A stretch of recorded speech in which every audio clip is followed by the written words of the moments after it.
Is money the root cause of evil? When this liberal student argues that every person is born good, Charlie Kirk's strong response makes the student doubt his own belief. Greed is a learned trait within children, and I think that stems under capitalism, that greed necessarily creates the negative self-interested idea that we have of humanity, where if we nationalize a system that removes the profit motive, we do not have those perverse You are incentives. way more Marxist than I thought, so this is where we really disagree. That's okay.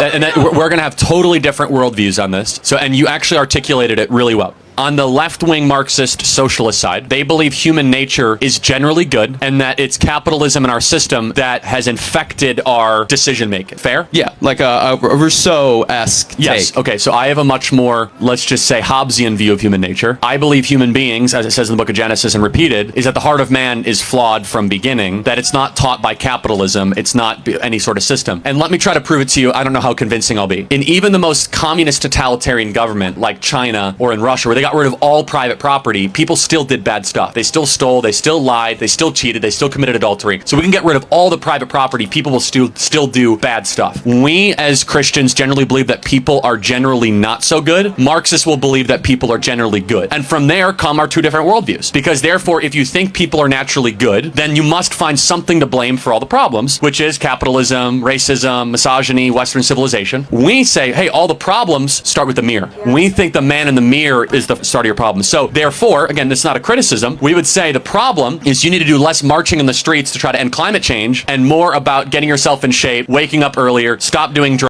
stop doing alcohol, and becoming a better person.